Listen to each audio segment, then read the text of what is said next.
Yes, it's been 4 months since I have done one of these videos.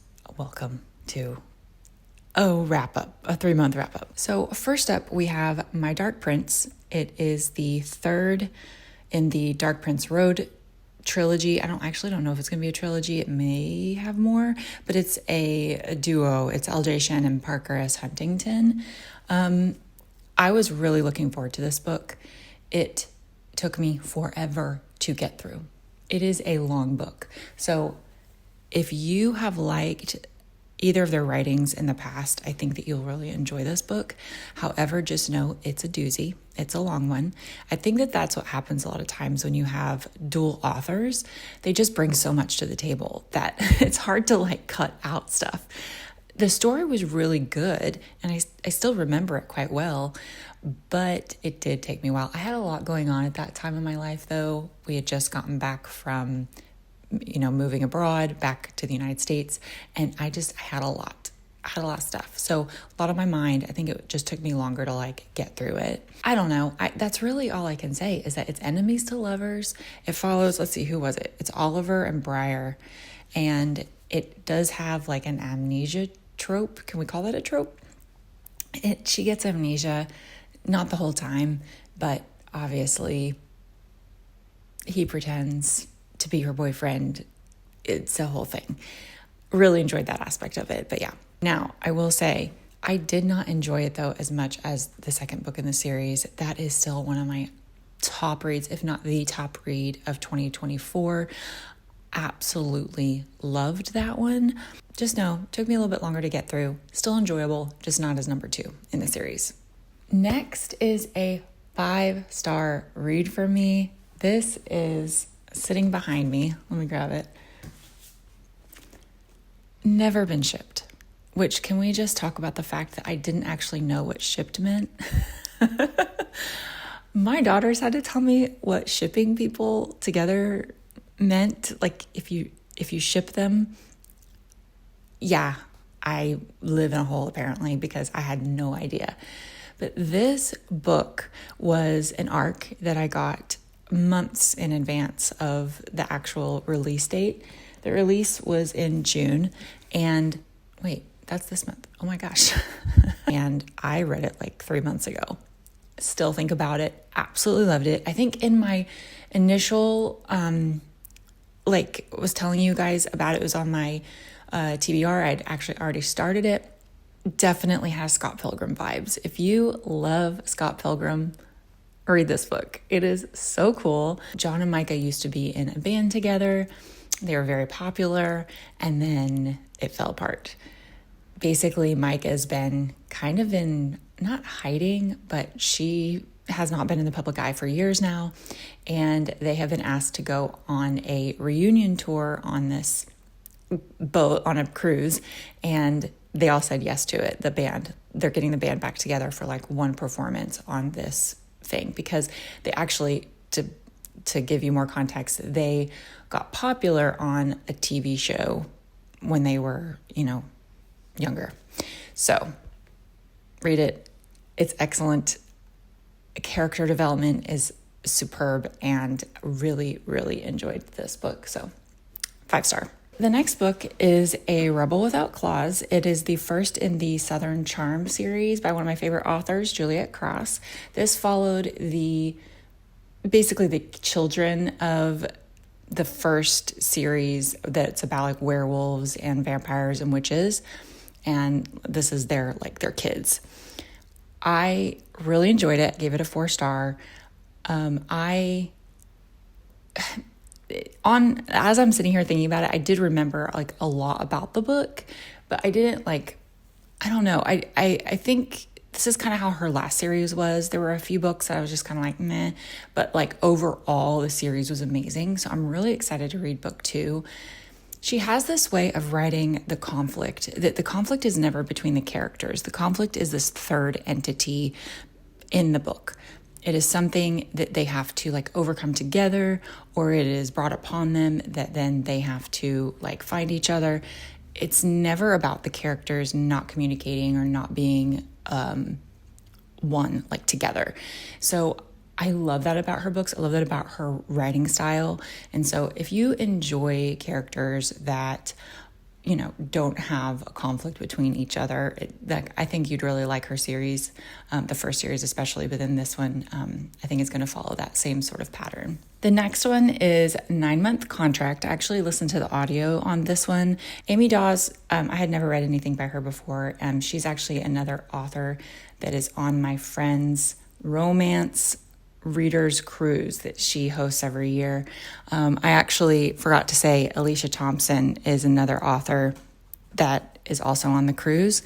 And so Amy Dawes, I really wanted to read one of her books. They have a book club every month that goes along with the authors that are going to be on the cruise, and Amy Dawes is one of them. So I read this on audio. Really enjoyed it, actually. Now, I will tell you, it is a pregnancy trope, but with a twist. She is a surrogate, and he is just this gruff mountain man. He's never been married. He's kind of just lives on a mountain by himself with his brothers. You know, it's Grumpy Sunshine. She's pretty sunshiny. Like, she's a very positive person. She's very, very funny. Very funny. I really enjoyed the audio. And so if you're looking for a new audiobook, I highly recommend this one. But yeah, I gave that 4 stars. Next, this is a bit of a disappointment, I'm not going to lie. This was, I hope I'm saying it right. It looks like Wolf, but it's Wolf, or it looks like Wolf.e, but I think you just call it Wolf. I'm not really sure. I initially chose this book because it has a beautiful cover. I love the cover of this book. It's so cool. And it's about a motorcycle club. I really enjoy those type of books. I love like MC motorcycle club books. Unfortunately though, I was disappointed. Nowhere on the description does it say erotica. I think that does it a disservice. I'm not against reading that style of book. I just want to know that that's what I'm getting into. Definitely did not know that going in. And I think that, I really just think it did it a disservice. It was just jam-packed, every chapter. And once it got to that point, it was like every single chapter, and it got very descriptive. And so if you like that sort of thing, you will love this book. It is like peak. It's peak. I think that you'll really enjoy it. If you like that style of writing. The story was actually really good, and that's what kept me going. I enjoyed the story, but I just got so tired of all of the other stuff that just felt like it was in the way of the story, and it felt like fluff. So I gave this 2.5 stars. Usually I give books 2 stars if I just finish it, but don't like it. I gave it an extra 5 because it was pretty good. So the next book that I read was actually an audiobook. I read it while I was working in a library at the school that I worked at this last semester. It is Cinder. It's a YA, like dystopian style novel. It's the first in the Lunar Chronicles. It's by Marissa Meyer. I really enjoyed it. I don't know if I'll continue on with the series just because it is YA, and I could kind of tell towards the end. I feel like the way that it was presented, it could have been, like, I think if it was an adult novel, like it really could have gotten a lot deeper, but unfortunately it kind of just like grazed the surface on certain things. So yeah, I probably won't continue it, but I did enjoy it. All right, so the next one I was really, really looking forward to. This was the second in the Wolf King series. It's called The Night Prince. It's by Lauren Palfreman. I hope I'm saying that right.